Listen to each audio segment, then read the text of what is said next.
James here from Dark Arts Lockpicking. Hope you're all doing well. Picking some locks, doing some hacking, but as always, and you know it, keeping it bloody illegal. And it is freezing here. It's only got to like 9 degrees today. So I got my jacket and my heated vest going. And I'm still bloody cold. So it's time for a bloody coffee. But just been playing around on the computer. Why? Because, well, I can. I just realised I am not in view. Sorry about the noise. So, I had up on the website captive portals, but I haven't been selling, so I am actually going to take them down.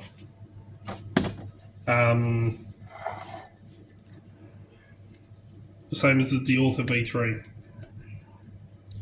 So I will be removing some products off the website soon, ones that just don't sell, and replace them with some other ones that we work on.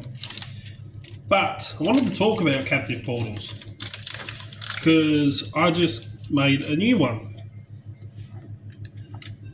and put a photo up on our Instagram page of it. So the new captive portal that I just made, again, says free Wi-Fi. And yes, I realise I'm just steaming this up because I'm making the coffee. So it comes up with free Wi-Fi. You click on it and it brings you to a page to sign in to use a free Wi-Fi. And it says sign in with your Google account. And it comes up with an actual Google sign-in page. And if I can, hopefully, right about here, I'll put up a photo of it. So you type in your email address that you use for Google and your password. And then click the button. And what it does is it actually goes to another page that says connection interrupted or something similar to that. Looks like internet has dropped out or ceased or whatever it says. I can't remember now off the top of my head. And you're like, crap. So you try again. But what you don't realise is there's actually no internet. Well, I mean, there is, because it does put out a Wi-Fi signal. It runs off an ESP8266 board, which are nice small little boards that you can put one of these and a power pack inside a disposable coffee cup and sit it somewhere. And then people will try and connect to it. You let it run all day if you want. People will try and connect to it and you will collect their credentials or their information, such as their email address and their password. Now, like all things that we teach about, these are things that are used by criminals or by people with bad intentions. You know, in the wrong hands, anything can be used in a bad way. For us, we use them here at Doubt for training and for education and for work. So, yes, we do use products like this. And we do run them in our class to see who actually connects to it. And then we tell them to change their password. But it just goes to show you that, you know, like, it looks legitimate. It looks like an actual Google sign-in. You can't tell the difference, really, by looking at it.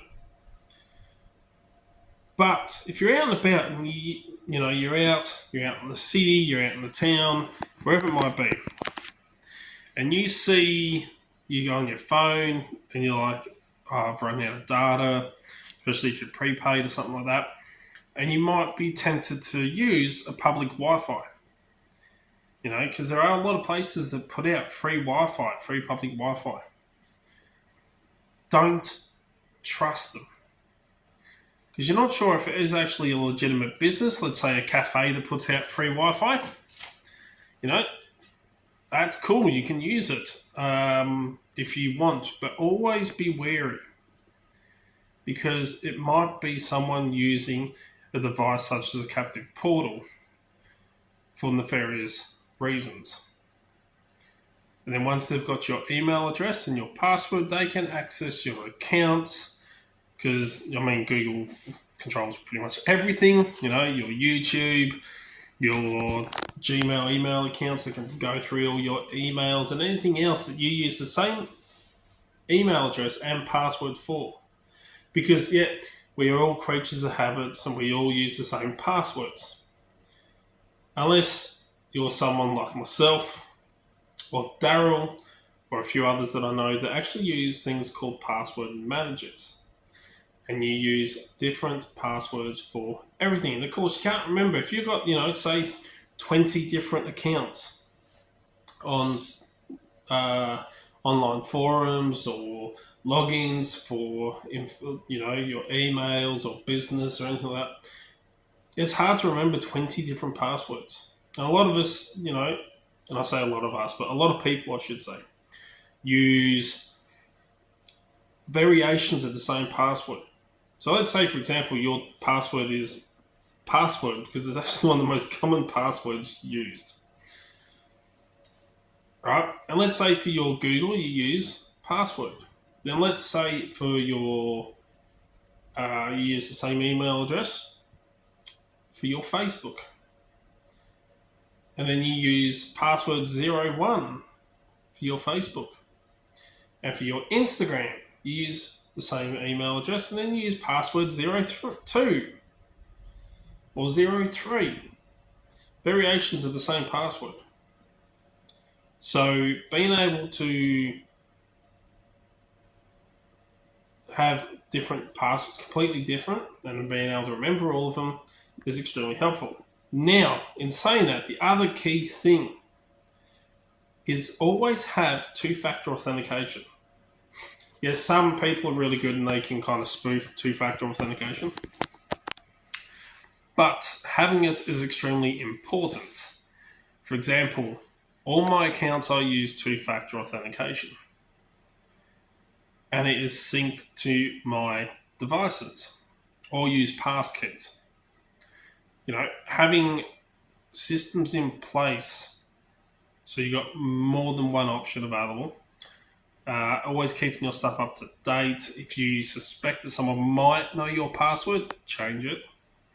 I know a lot of two-factor authentication with Google these days. It will actually send, you can use your password to log in or a passkey, and then the two-factor authentication kicks in, and you have to, approve it you via an email, or they will send a message to your device, such as your phone, if you're trying to log in with your laptop. And you have to click OK on your phone, or it might send you a number on your screen on your phone, and you have to match that to the number that is coming up on the two-factor authentication. They give you three numbers, one of which is correct, one of which gets sent to your phone or your tablet, and then you use that to type in the correct number or click on the correct number and you get access. So having two-factor authentication is extremely important. But captive portals are a great tool in the right hands, and one that we actually use at DAP. So anyway, I'm going to see if my dinner's ready because it's bloody cold. And right now I'm leaning up against the oven because it's warm. I could put the heater on, but I've got central heating, and there's no point literally heating up a whole house when it's just me. When I've got kids here and stuff like that, then yeah, I have the whole house heated, but when it's just me, there's no point. And I'm going to get some more computer work done and stuff like that.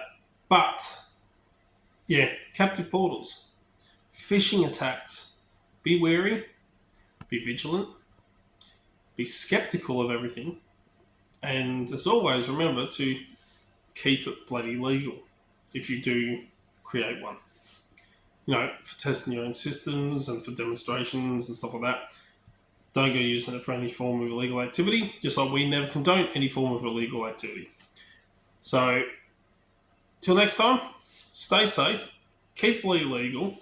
Check out all links in the description down below.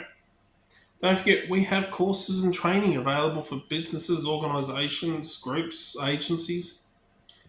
We teach you about physical entry methods and cybersecurity, tools and methods used by criminals to gain access, and how to defend against them, what to look out for. Not to mention, you get hands-on practice with the tools that they use, so you can see just how easy it really is. So, stay safe, keep legal. Till next time, cheers, guys.